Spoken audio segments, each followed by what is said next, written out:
And we'll start out with my PowerPoint, so let me get that started.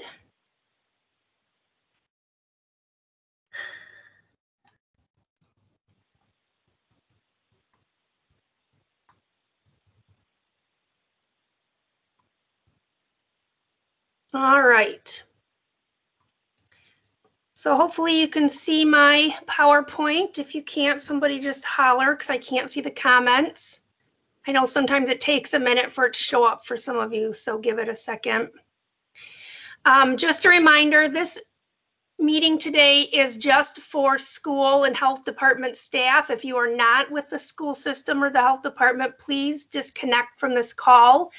The materials we share today and a recording of the call will be posted on our public website on our school section, so you can find it there later, but we like to save the time for questions and answers just for our school and our health department staff.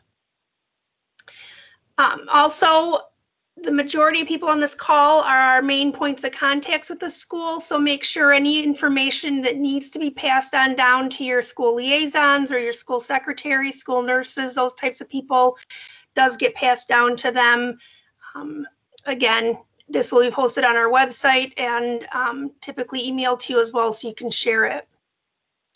Last week, we sent out 3 documents. One was called Management of COVID-19 Cases and Close Contacts for K through 12 schools. One was called COVID-19 School Communication Guide, and one was a fillable PDF called Reporting Positive Employees Student Contact Tracing Form. If this doesn't sound familiar or you don't recall getting them, they are on our websites. And again, if you didn't get them, we may not have correct contact information, so please get a hold of us so we can make sure we do have that information.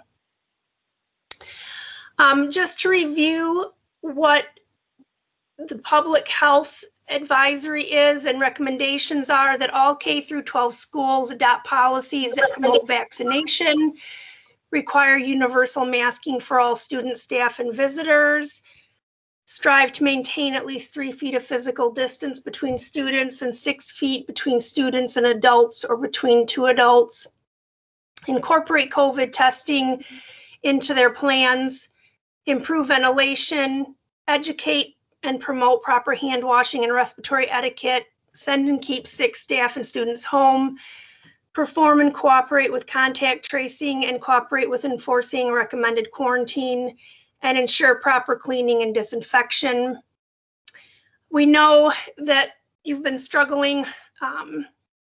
We've all been struggling with masking, whether it helps or not. Just to put it in more firm verbiage, we at the local health department advise and instruct you to follow the public health recommendations that schools should mandate universal masking for students, staff, teachers, and visitors.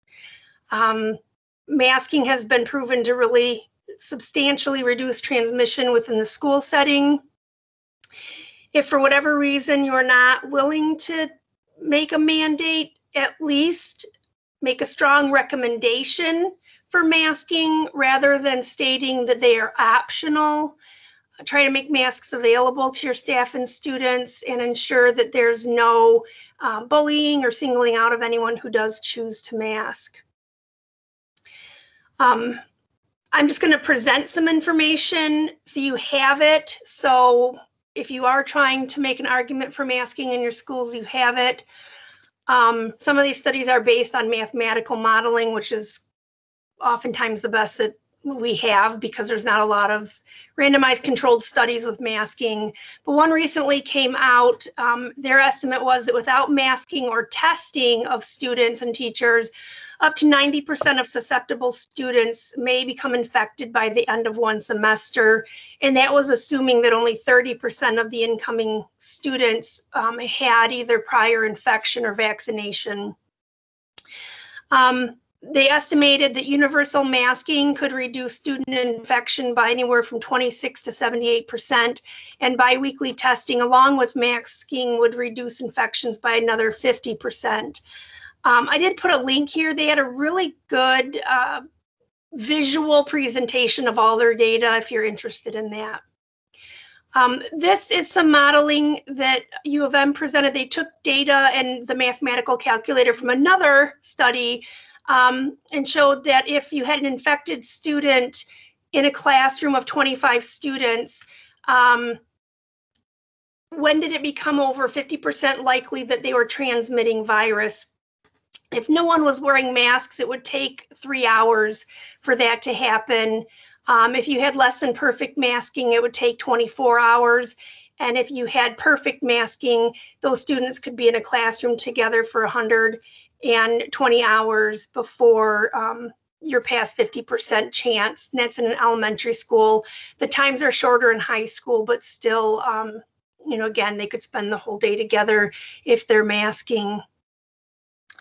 This is just something the state put together.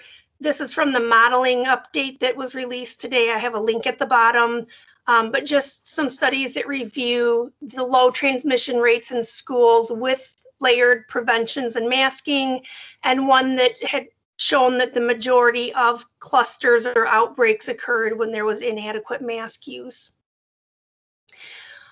These are locations where you can find reviews of numerous studies proving or showing the effectiveness of masking to reduce transmission of COVID in the community. So if you do need more data or evidence, I know it doesn't always help, but I just wanted to provide that for you. Now, I think I got all this straight here. I worked quite hard on this presentation, but I got a lot of new information in at the 10th hour here. And so if I have any typos or errors, please forgive me. But I tried to address any questions that we've been hearing over the recent past so that everyone has their questions answered, I hope. So one that we're hearing is, why aren't we ordering masks? The way I like to explain it, and again, I'm not the one that would make the order. Our health officers are the legal authority, but we are quite agreeable on things. But I wanted to just phrase this as my explanation or my opinion because they're not the ones speaking, right? I didn't want to put words in their mouths. But if we write an order for masking, our tools to enforce it are to have a police officer arrest somebody, charge them with a misdemeanor, go to court and get an injunction. I personally feel that's a bit harsh. And the other issue is, when there were orders before, we had very clear communication from the majority of our law enforcement and prosecutors that they would never enforce any of this. So, you know, it's just because someone says they're not going to enforce it isn't necessarily reason not to write a rule, but I don't really want to have to use legal action against the schools or students. So the preferable solution and the recommendation is that the schools make their own rules based on our recommendations so that you can enforce them in your own way. So to me, this is very much how you enforce the recommendations for all other communicable diseases in the Managing Communicable Disease Manual. So when it comes to how to handle somebody with lice or how to handle somebody who's sick or any of those other things, you really decide how you do that. We don't have to order you to do that. There's very few orders in terms of reporting and things like that. I know they're not the best examples, but it's similar to you making rules about, if you have a presentation on building safety and they recommend you lock your doors or have name tags or people sign in and you make your own rules rather than having orders for that. I did write a sample mask rule. This is how I would write it if I were writing an order, which again, I'm not the one that writes orders, but you can see you might not want me to ever be involved in it because I would require everyone K through 12 wearing a mask at all times, except when they're outside, unless they're participating in physical contact. So I will provide this to you guys so you have a template, as a way to help collaborate with this. But this is just one suggestion. We did get a question again about masks on buses. Is that required because it's a school bus? So I provided the link again. The CDC does have an order that all public transportation people, regardless of vaccination status, must wear a mask. And then that specifically is addressed, are masks required on school buses? Yes. And so again, there's that link that answers that question. We've gotten questions about quarantine. So just a big reminder here, if you have all your students wearing masks and they're staying at least 3 feet apart most of the time, which, arm length away from each other most of the time, then you really should have very, very few kids that need to quarantine. Otherwise, if they're not masking, then if they're within 6 feet of each other for a total of 15 minutes, over a 24-hour period, then they do need to quarantine for at least 10 days. This is in the management of COVID cases packet that we sent out last week. So it kind of walks through that because vaccination status does have an impact. So you can kind of walk through here and see, based on distance apart, masking, and vaccination status, if they need to be quarantined. We've had some concerns from parents and some questions about, well, we don't have to quarantine. Just a reminder, I know you guys know this, but you have a responsibility to protect the safety and welfare of your students. Every medical and public health organization recommends quarantine of close contacts. It's an evidence-based method to stop the spread of COVID. So to protect the safety and welfare of your students, your school, it's our recommendation you enforce quarantine and everybody else's recommendation. So you do have the legal authority to do this, or it's further supported by the administrative code, R325-175, that you may exclude a student who may have a communicable disease. Some people see that word may and think, well, it's my option or my opinion. Again, this is just giving you that legal authority that if you think somebody has a contagious disease, you can exclude them. But again, just like if a doctor says they need to stay out of school, they need to stay out of school. So the question we've gotten to is, what do I do if somebody who should be in quarantine shows up to school? Well, again, what would you do if somebody came to school today whose healthcare provider said they can't come back to school for another 3 days? Or if a student had a concussion and wanted to go to football practice today and they're not cleared, or something we run into, and we've dealt with many of you on before, if someone was exposed to whooping cough and they can't come back to school until they either take prophylactic antibiotics or have a 21-day quarantine, or again, if you had someone suspended and they show up when they're not supposed to. So that's what you should do, is the same thing as you would do in those situations. Again, if you choose to let them come to school, it's your building, you're the boss, but if you have spread a disease, that's on you. But again, if they show up and they're not supposed to be there, you would do the same thing as if any other kid showed up and wasn't supposed to be there. So when we're talking about quarantine in those who have been vaccinated or had prior illness, just a reminder that you do not need, and we do not recommend quarantine for anyone who was a close contact. They're still considered a close contact, but they don't have to quarantine if they've been fully vaccinated at the time they were exposed, or they were diagnosed with COVID within the past 3 months at the time they were exposed, and they're not having COVID symptoms. They should still monitor themselves for COVID symptoms. It is recommended they wear a mask. It is recommended they get tested 3 to 5 days later, but they don't have to quarantine as long as they're feeling well. We did have a question kind of clarifying Public Act 339, which applies to your employees, which says that if they are a close contact, they can't come to work until either they've finished quarantine or they've been advised by a public health professional that they've completed their period of quarantine. We went over this during our last talk, but just to say it again, Me as a public health authority am stating now as a blanket statement until further notice that if you have any employee who is fully vaccinated or had been diagnosed with COVID within the last 3 months when they were exposed to COVID and they're staying free of symptoms, they can report to work. They do not need to quarantine. So consider that fulfilling letter B of Act 339 there. If you have questions about that, should it come up, give us a call. But again, this Public Act 339 was written before we had vaccines and they haven't updated it. So I'm giving you, like I said, a blanket advisory that that applies to your vaccinated or previously ill. We did get a question about water fountains. Those can be opened up since evidence has found that transmission by objects is not as concerning.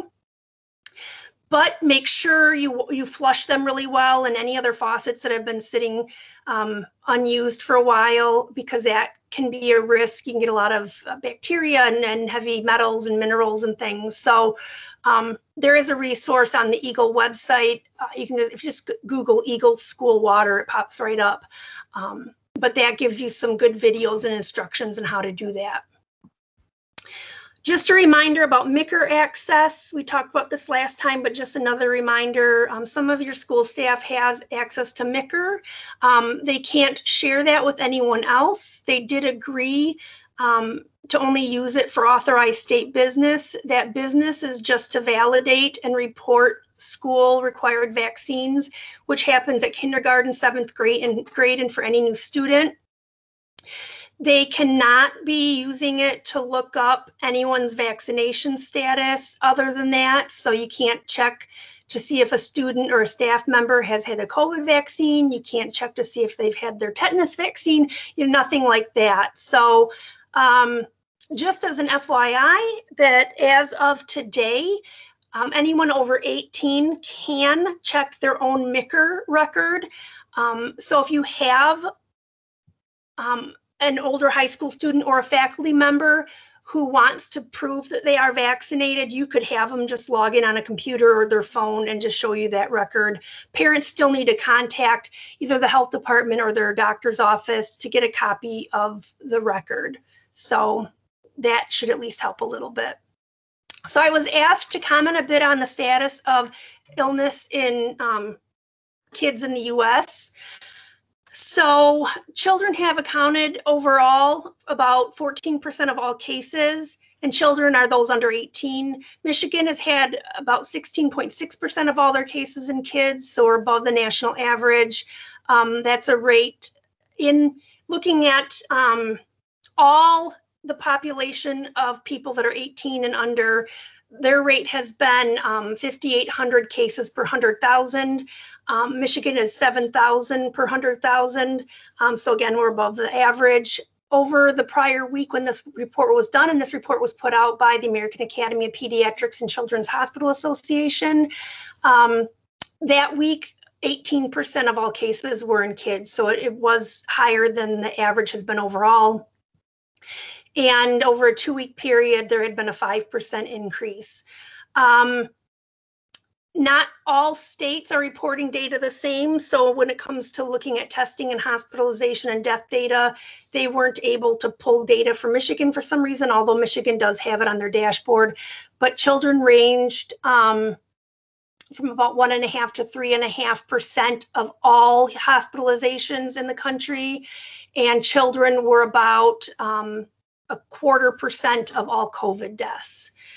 So this has been the childhood cases in the United States. You can see how it's been increasing pretty dramatically here the last few weeks. This shows the amount total. So this light blue is the adult cases, and the darker blue is the childhood cases.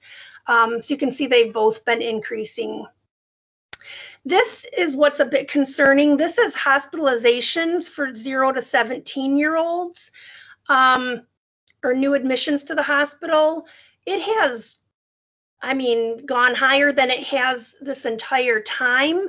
As you can see, for all age groups, it's still way low, but it's just really gone higher than it ever has before in the last month or so. And then when they break it down, looking at risk factors, over 45% of those kids that have been hospitalized have no pre-existing health conditions. The highest pre-existing health condition is obesity. So nearly all of the states in the US right now are at the highest transmission level last week. Some of us were in the moderate or severe. Michigan was last week. We've lost that status. This is what our counties looked like yesterday, and then 10 days earlier, and then a week prior to that. So you can see we've been changing quickly. At the bottom here is a curve of our new cases per 100,000. This down here says July 26th, and then this date is August 9th. And then this was the day it was pulled, which this report is from yesterday, I believe. So very recent. Looking at age groups, pretty much tied for first are 30 to 39-year-olds and 20 to 29-year-olds. And then 40 to 49-year-olds, 10 to 19-year-olds, and 50 to 59-year-olds are kind of crammed together here at the end. So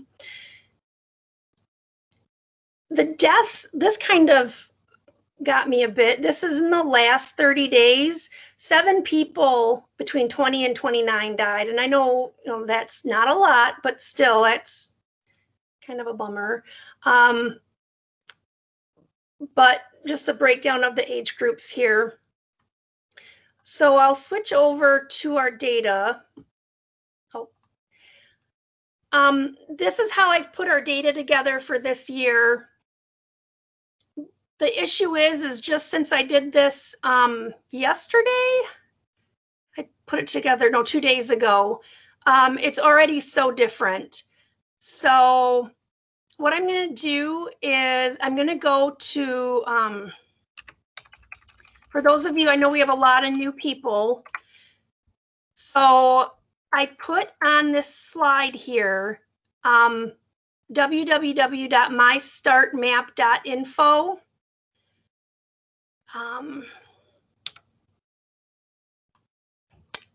So if you go to that website, you will see this.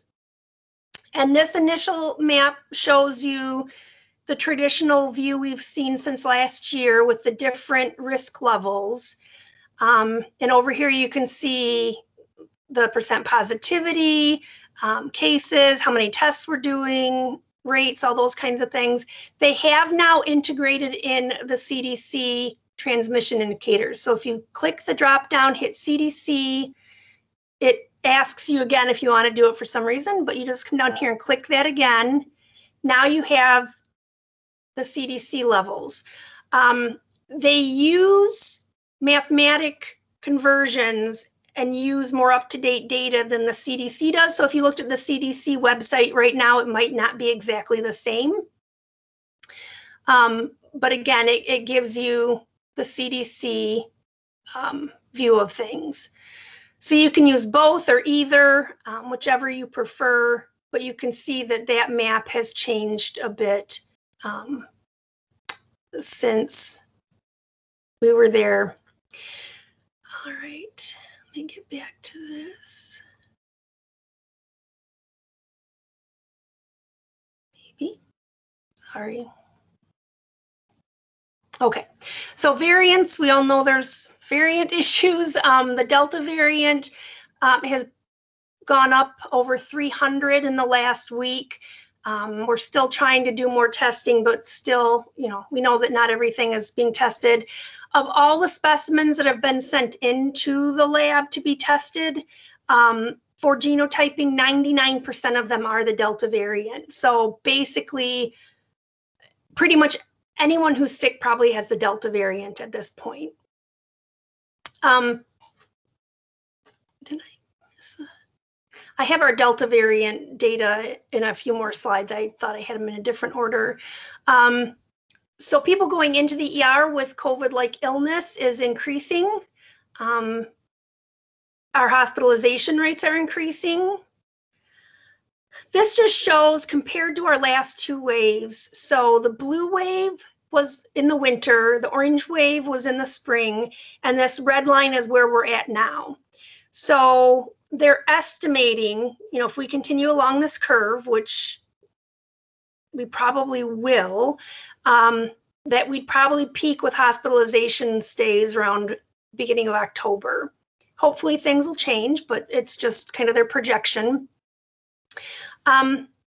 Hospitalization by age, pediatrics are third from the bottom. This is our Delta case counts. So just to give you an idea, again, it's kind of dependent on how many samples are being sent. But this was, on the right was last week, on the left was this week. And again, it's just basically taking over the state. Almost all of our counties have been affected.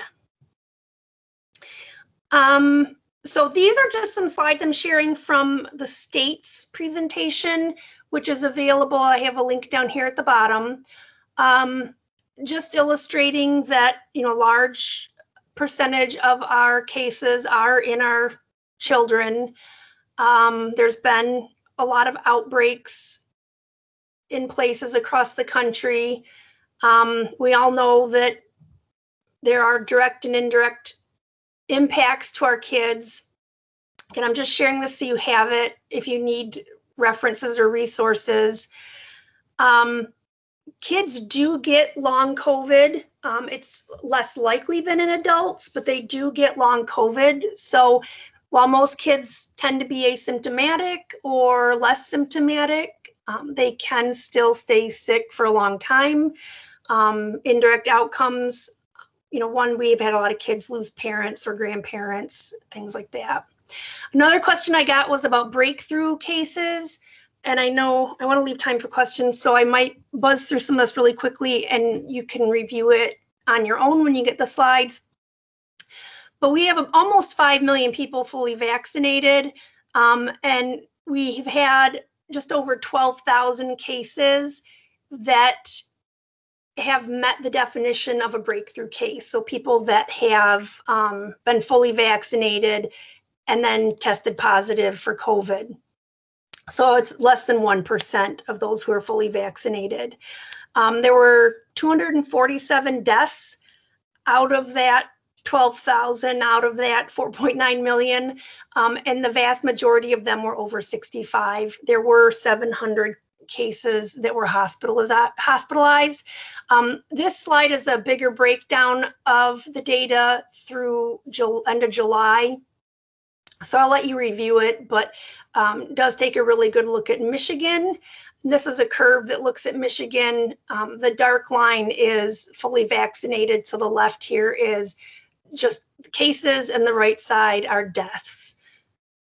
The CDC follows it closely as well. So pretty much same thing. Out of 101 million vaccinated, they had 10,000 breakthrough cases reported. That was through April. Not every state reports as well, but they have more demographics here. I'll let you read. After May, they've only been requiring reporting of deaths and hospitalizations. So that data is still available, and I put that here. That's from May on. So one thing, because we've been seeing people who are vaccinated getting infected, as you get more and more people vaccinated, the likelihood of having vaccinated people be infected goes up. It's just statistics. So this slide kind of shows how that works based on that math.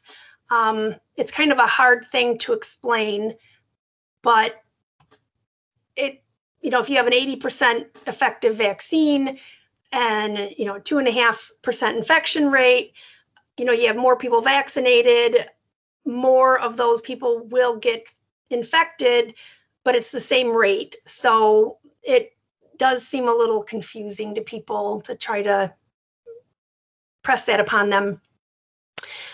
There was a study that just came out of people who were fully vaccinated in the UK and got infected. Most of their symptoms were less frequent except for sneezing. They were less likely to need hospital care.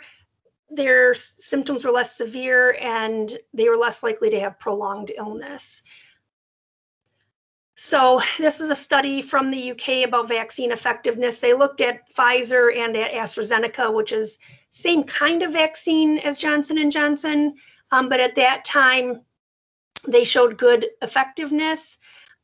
These are some studies that just came out. I'm not going to read it all, but they basically say there may be some decreasing effectiveness against infection, but the effectiveness against hospitalization seems to be, or severe illness basically, seems to be holding.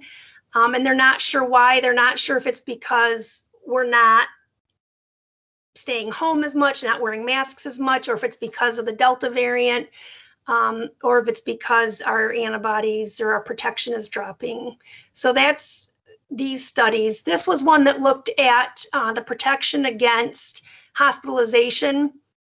So the light blue one was after 12 weeks of vaccination, and the dark blue one was after 24 weeks of vaccination.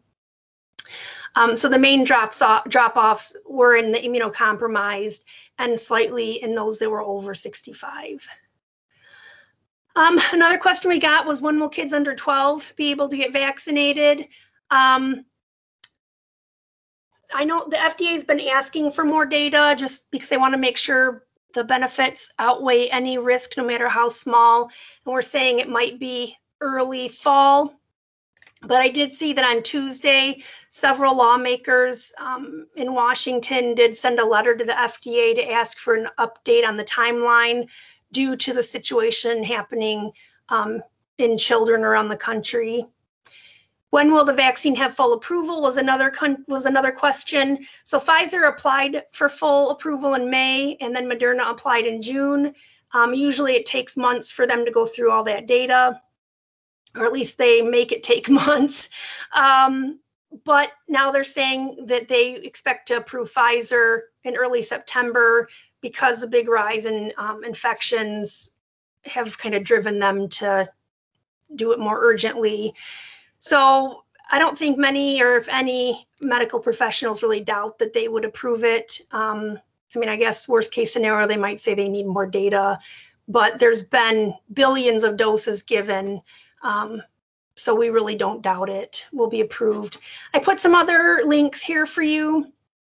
And then our websites again, and then our contact information like I usually do. Let me get back. And so, okay.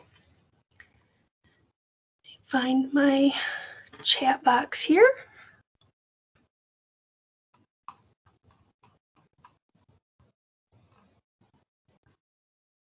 All right.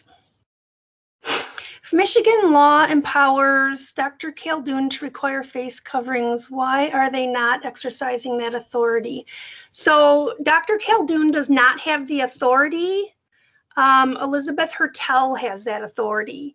And I think Dr. Khaldun just was on a press conference yesterday saying she did recommend a mask mandate.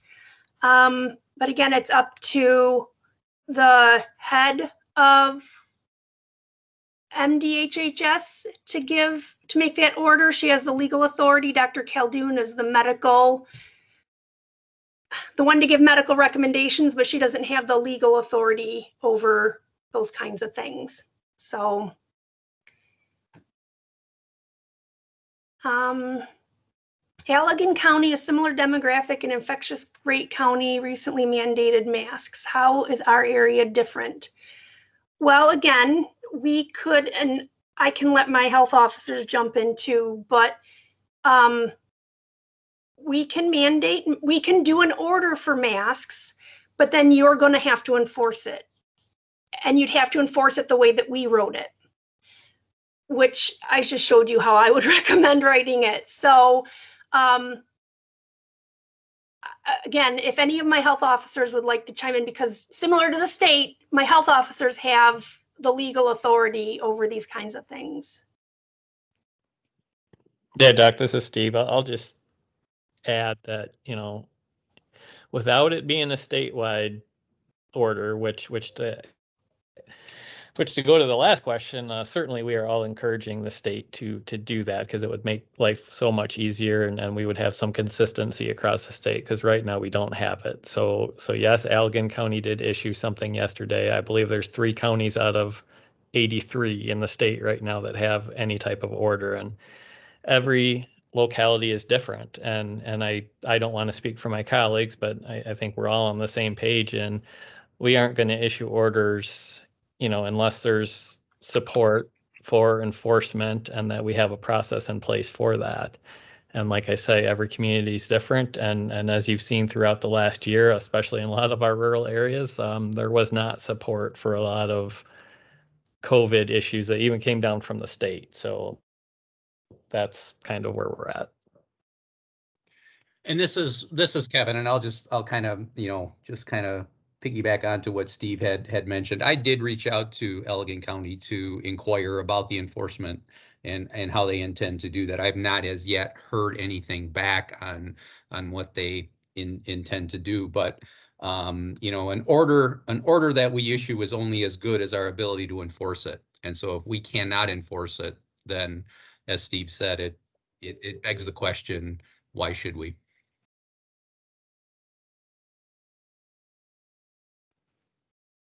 Yeah, hi, Dr. Morris. This is Liz Braddock with Mid-Michigan. Again, the same as my colleagues, it comes down to the issue enforcement and who would enforce it, and we don't have the support in the community for enforcement from our legal colleagues.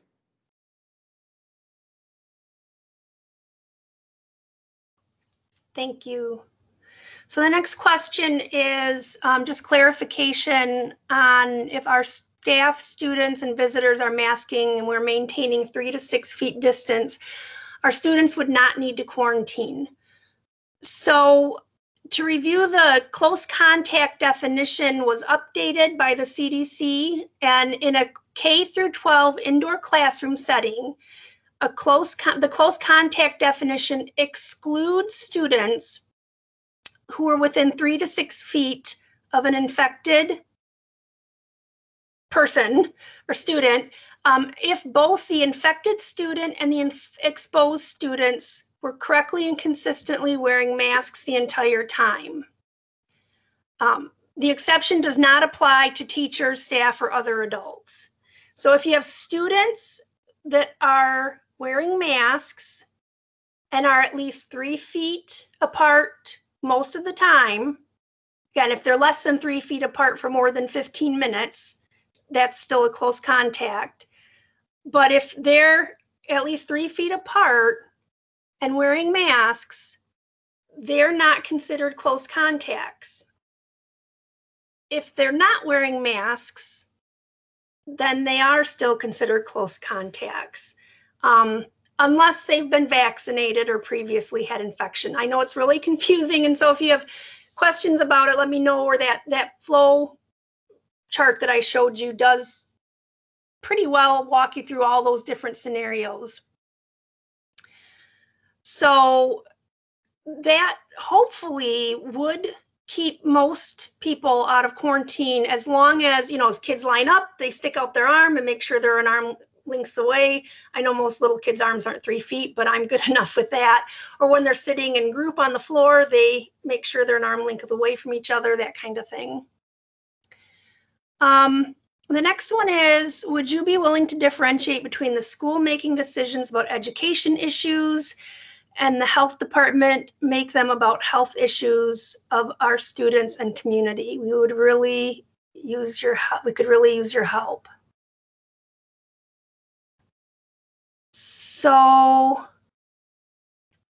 I guess you might have to clarify that, but we and the CDC and others give recommendations about a lot of things. Like, again, I mentioned, when should you send a child home with lice, and when should you send a sick child home in general, and what's the best kind of sex ed to teach a child, or just different things like that. And then schools decide how to best incorporate that into their policies and procedures.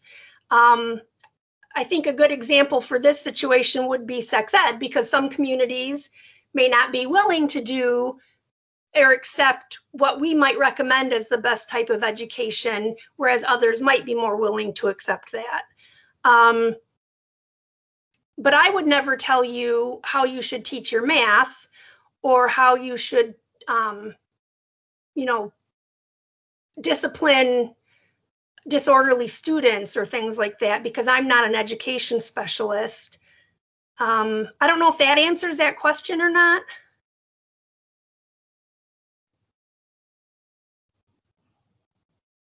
I don't know if Linda's still on the call. Yeah, that's helpful. You use the example of like dress code and those kinds of things. And I think we understand that we have the responsibility to enforce those types of things and enforce lots of different state laws about educational kinds of things.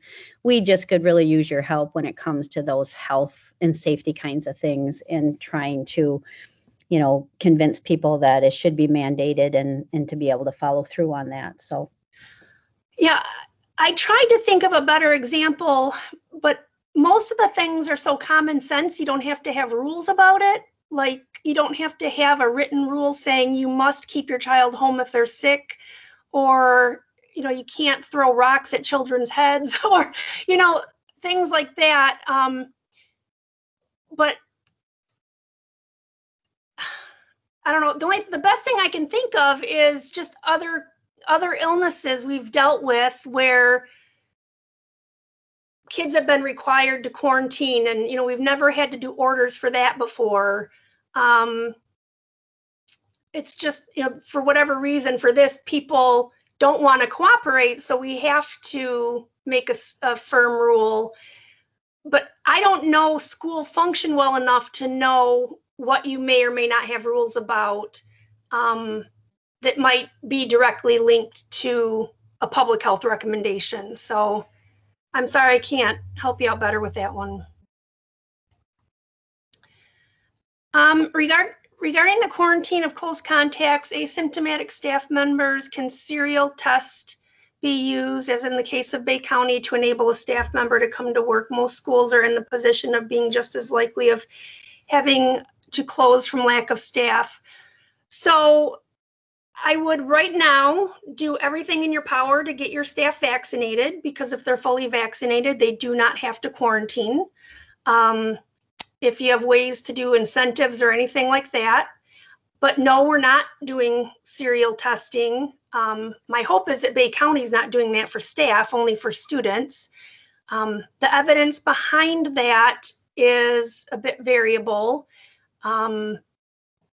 It's either been in areas where people have been fully masked and they've done surveillance testing and then testing of close contacts, or in areas like England where they were not fully masked and they did twice a week testing of everybody and then daily testing of close contacts to allow them to stay in school. If people aren't masking, if we have high levels of transmission, if we're not doing regular surveillance testing to find those asymptomatic cases, then the sensitivity of the rapid antigen testing is not good enough for that to keep disease transmission from happening. So it'll be interesting to see how it goes this year. And I don't know if they're mandating masks over there or not. Just curious why the potential wave would be the same as the past two with so many people vaccinated. Yeah, I'm not sure. I'm wondering if it might peak sooner. Also, more and more people will have natural immunity. So, that's just their projection. I don't know. My hope, though, is that it does not get that high again, because I don't know what our hospitals are going to do. What is an indirect impact? Indirect, so direct to their education and then indirect, like mental health or food security or things like that. I apologize if I missed this answer, but what are the guidelines for quarantining if a student is positive for COVID? So if a student is positive, they need to isolate for 10 days. If they're not symptomatic, it's 10 days from the date of their test. If they do have symptoms, it's 10 days from the onset of their symptoms, and they must also have been fever-free for 24 hours, and their symptoms need to have been improving. Then whoever meets the definition of a close contact needs to quarantine for 10 days at least, and then needs to watch for symptoms for those last 4 days. As we've been talking, it just kind of depends if they're wearing masks and they're distancing in terms of who is a close contact. I'm assuming that it's okay to use our drinking fountains again. I think that question came in just before I hit that slide. So yes, you can use your drinking fountains again, but make sure and flush them. That information's on the slide set. Jason, you're welcome for me answering all those questions. One more, could you please review the key benchmarks for making decisions about mitigation strategies? So right now, masking is recommended regardless in the schools, regardless of case counts or anything like that. In the community, the CDC has recommended that masking be instated when you're at substantial or high transmission, which on average our whole state is at that. And right now we only have 2 counties that are not in that category in District 10, but they're close.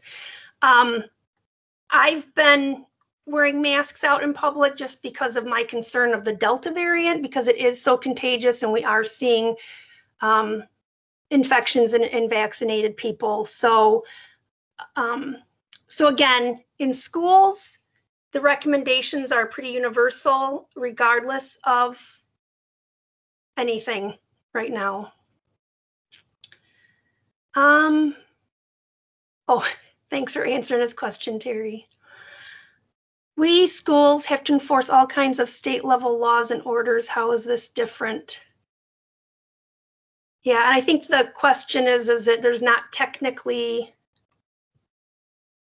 well, I don't know how it's different, honestly. I'm not the lawyer though. If we keep all students and teachers 6 feet apart, can we allow teachers in the front of the room to go unmasked while they are teaching? Technically, you're not supposed to. If they're unvaccinated and you have really good ventilation, like you have a window open with the fan blowing or you have a HEPA filter, that would be the safest way for me to say, yep, that'd be okay. But the big thing when people are talking like that really loudly, they're throwing big droplets out. So, if they're definitely a good distance away and they're vaccinated, if there's some issues with students hearing them, they could try and, do that on occasion when they had to for people hearing them. But from what I heard last year, I don't think many teachers had an issue with their students hearing them, but I know with some of the younger grades, they always have a hard time hearing them. So I guess this is more for my health officers. We enforce numerous state laws, including vaccine laws. Your mandate would give us the support outside of other support to enforce masks. We educators are not qualified to make health recommendations nor translate health studies for our public. So again, it wouldn't be a state law, it'd be a local law, and we cross borders, but what is the previous infection time for a student not having to quarantine? 3 months or 90 days if you have to cut it to the wire from the time you're exposed. So if I was exposed today and I got sick my symptoms started for my last infections 95 days ago, technically I'm supposed to quarantine again. Those kinds of decisions are really for us to help you with. You don't need, those kinds of medical things, those are for us to help you with. So if you know somebody was sick a month ago, you don't have to worry about it. But if it's cutting it close, let us help you out with that. I believe schools enforced the mandate about required masks during 21-22, or probably meant 2021. Why can't we do that again? I would like for the governor to do a statewide order again.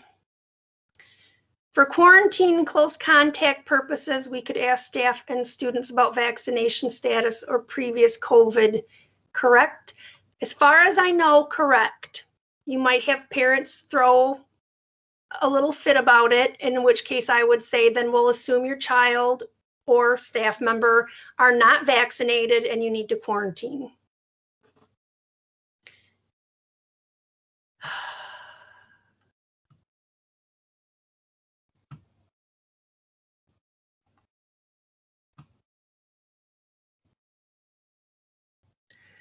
So I'm skipping a lot of these that are saying we can't make rules without you writing an order. And so I guess that frustrates me because it's your building. And if you have a recommendation from us, so if I write, and again, I'm not the one writing it, but if I write an order that says everybody in your school K through 12 has to wear masks, including during sports, how much are you really going to enforce that? And when your parents throw a fit, so again, our ideas of an order might be different. So I kind of don't understand why you can't make orders for your own school based on our recommendations, but that's okay. Dr. Morse? Yep. This is Bob Grover. I'll intervene for just a second because I think our problem is we have parents who will tell us, you're not the health expert, you shouldn't be making those decisions. And they're kind of right. But if we have your backing, then that gives us that ground to stand on. I think that's really where some of us are coming from. So I've given it to you in writing and verbally numerous times. So how is that not our backing? Because not you, I shouldn't say you because it's not you specifically, it's the CDC, and it's a recommendation, and a recommendation is being viewed as an opinion as opposed to a requirement, a law, a rule, a mandate, an order, or anything to that nature to which we have to follow. See, I don't get that. I'm just reflecting what's being shared, at least. No, I understand that. I get. I understand that. I understand the pressure you're under. I understand who you're dealing with and what you're dealing with, because we're getting it too. We're getting more of the comments from the parents who are angry there aren't mask mandates. And we do get it both ways. I will get phone calls, letters, emails, both ways, who are stating the same thing. Well, you need to step up and do it, but we understand the health department needs to give you more backing. Or I get, well, you don't have the right to do that. You're not a health official. You're not that kind of doctor is what I get all the time, having a doctoral degree. So I'm like, yeah, you're right. Okay. Those are just the arguments we get. So I think that's some of the frustration you hear from some of us, or at least the consistent you're seeing. So just trying to explain it to you. Yep. Well, I know there's been many other times we've given recommendations for what to do when you have other issues. But anyway, I'm going to stop because I'm not the one in charge of writing an order. So I'm just not going to make any more comments because I have my own opinions on who should make rules in their school. So if you have any more questions about having an order, take it up with the health officers. So I've given my medical opinions today. Any other questions?